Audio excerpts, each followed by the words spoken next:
মৃত্যু অলঙ্ঘনীয় বিষয়। আমাদের প্রিয় সিনিয়র ব্যারিস্টার রাজ্জাক সাহেব আজকে জীবন মৃত্যুর সীমানার ওপারে চলে গেছেন। তার সাথে ৩০ বছরের অধিক সময় ধরে আমার সম্পর্ক, একসাথে আমরা কাজ করেছি, ছাত্রজীবন থেকে পরিচিত। এবং আমি যখন ১৯৯৮ সালে আইনজীবী হিসেবে প্রথম যাত্রা শুরু করি, তখন থেকেই তার সাথে কাজ করার সুযোগ হয়েছে। আমি মনে করি যে তার মতো একজন আইনজীবী এবং তার মতো একজন মানুষ চলে যাওয়াতে বাংলাদেশের আইন অঙ্গনে একটা অপূরণীয় ক্ষতি হয়েছে। কারণ বর্তমান সময়ে যখন মূল্যবোধের একটা বড় সংকট চলছে, সেই সময় সুপ্রিম কোর্টের মতো জায়গায় এরকম নীতির প্রশ্নে আপোষহীন আইনজীবী, যিনি যখন যে মামলা নিয়ে দাঁড়াতেন, সেই মামলার ইনস আউটস সব কিছু পড়াশোনা করে দাঁড়াতেন, আইন জেনে দাঁড়াতেন এবং আদালতকে সঠিক যুক্তি দিয়ে সঠিক সিদ্ধান্ত গ্রহণে পৌঁছার ব্যাপারে তার আপ্রাণ চেষ্টা ছিল। কখনো তিনি সেখানে রাগ করেননি। আদালতে যখন তার স্মার্ট উপস্থাপনার ভঙ্গি ছিল, এটা আমাদের সকলের কাছে অনুকরণীয় ছিল। এবং সবচাইতে বড় কথা ছিল, তিনি স্রোতের প্রতিকূলে দাঁড়িয়েছেন বিভিন্ন সময়ে, এবং সেই জায়গা যখন দাঁড়িয়েছেন কখনো অপ্রস্তুত অবস্থায় দাঁড়াননি, যেটা আইনজীবীদের জন্য শিক্ষণীয় বিষয়। যে মনে হচ্ছে গোটা বাংলাদেশের সকল সিনিয়র আইনজীবীরা একদিকে, উনি একা দাঁড়িয়েছেন, তার সাথে আমরা জুনিয়ররা কয়েকজন দাঁড়িয়েছি। কিন্তু সেই জায়গায় তার নিষ্ঠা, তার যে চেষ্টা ছিল গভীরে যাওয়ার, এবং সবচেয়ে বড় কথা যে দৃঢ়চিত্ত, সেখানে তিনি সেই বাধাগুলো অতিক্রম করেছেন।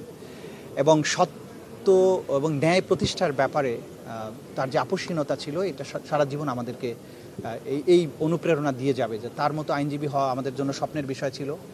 তিনি আমার মেন্টর ছিলেন এবং আজীবন তিনি মেন্টর হিসাবেই কাজ করবেন। তিনি কখনো আশাহত দেখি নাই, সবসময় বলতেন আল্লাহ একটা পথ বের করে দিবে, পরিবেশ যত কঠিনই হোক একটা পথ বের হয়ে যাবে। ধৈর্য ধরে কাজ করা হলো আমাদের কাজ।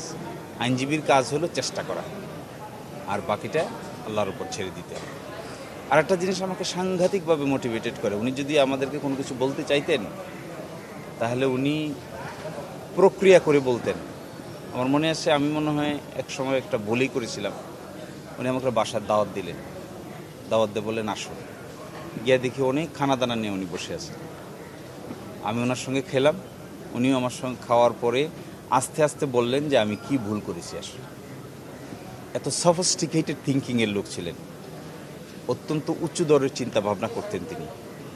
এবং খুবই ইন্টারেস্টিং, আজকাল আমরা মানুষের মধ্যে যেমন ঔদ্ধত্য দেখি, গর্ব অহংকার দেখি, উঁচু গলায় কথা বলতে দেখি, ক্ষমতার দাপট দেখাতে দেখি, উনি কোনো দিনই এটা পছন্দ করতেন না। উনি সবসময় আইনের শাসন প্রতিষ্ঠা করার জন্য বিনম্র চিত্তে চেষ্টা করতেন। কোর্টের প্রতি ছিলেন বড় ধরনের আস্থাশীল।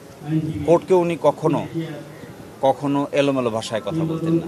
পরিবেশ যাই হোক না কেন, ধৈর্য ধরে আস্তে আস্তে বলতেন। যিনি এখন বোঝেন নাই, আমি হয়তো ভালো করে উপস্থাপন করতে পারি নাই, এই কারণেই বোঝেন নাই। তা আমি ভালো করে উপস্থাপন করি, তারপরে উনি বুঝবেন। আস্তে আস্তে তাই করতে, রেফারেন্স ছাড়া কথা বলতে না করতেন আমাদের, যে কখনো রেফারেন্স ছাড়া কথা বলবে না। তোমার কাছে যদি দলিল না থাকে তাহলে তুমি অযথা বক্তব্য দিতে যাবে না, আগে রেফারেন্স জোগাড় করো, তারপরে জজদেরকে বলো। এগুলো আমাদেরকে অনেক মোটিভেটেড করে।